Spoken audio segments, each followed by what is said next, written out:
Hello guys, आज चाहिँ म खोडादेखि काठमाडौँ जाँदैछु। बाई बाई सबैजनालाई। बाई बाई भन्नु भने चाहिँ मम्मीले बाई नै नगर्ने, एक्लै भयो नि बाई बाई गर्दै हाँस्दै मक्काउँदै म कति राम्रो छु भन्दै फोटो खिच्दै खिच्दै खिच्दै खिच्दै हिँडिरहेको छु। उता चाहिँ बाबाले गाडीले फोन गर्दै कति बेला आउनुहुन्छ, कहाँ आउनुभयो भनेर फोन गर्नुपर्छ।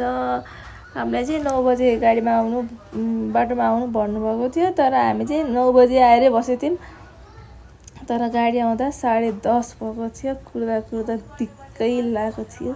सबैजनाले सुतेर 2-3 निन्द्रा पुऱ्याउने बेरसम्म हामी बाटोमै कोरिएर बसिरहेको थियौँ। अनि फाइनल्ली उताबाट गाडी पनि आउँदैछ। अनि रिस पनि उठेको थियो। अनि त्यो रिस उठ्यो भने अब के गर्नु, कराउन मिलेन, त्यसो भन्नु मिलेन। मम्मीलाई बाई बाई बस्नु है, अब मस्त सुत्नु तपाईँ। हामी त अब गयौँ भन्दै भन्दै मम्मीलाई टाटा गरेर आएको थिएँ। अनि सबैजना सुतेछन्। अनि त्यो टेलरको मान्छेहरू के गरेर अझै सुते छैनन् भन्दै गफ गर्दै गरिरहेको थिएँ। अनि फाइनल्ली हाम्रो बस पनि आयो। अनि बसभित्र जाँदा पुरा गीत बजिरहेको बसहरू। अनि बस्यौँ 2जना। अनि यसो फोटोहरू खिच्यौँ। यही जलेको थियो। अनि जाडो थियो। अनि ब्ल्याङ्केट ओढ्ने, मोबाइल चलाउने, ओढ्ने गर्दै गर्दै गर्दै गर्दै हाँस्ने बोल्ने कुरा गर्ने गर्दै हिँड्यौँ। अनि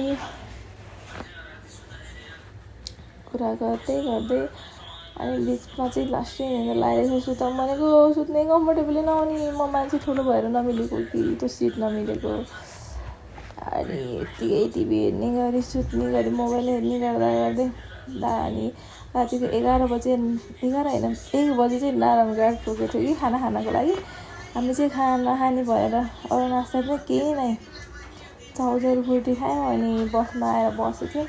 दाइको मम्मीको कल आइरहेको थियो। अनि भाउजू उता बिजी हुनुहुन्थ्यो। अनि यता चाहिँ म एक्लै पुरा कपाल मिलाउँदै भिडियो बनाइरहेको थिएँ। अनि यत्तिकैमा बिहानको 5 बजे चाहिँ हामी काठमाडौँको बस पार्कमा झऱ्यौँ। अनि त्यो होटलको दाइले बुक गरेको थियौँ कि हामी यहाँ चाहिँ हजुर हामीलाई लिन आउनु भनेको थियौँ। अनि पानी चाहिँ परिरहेको थियो।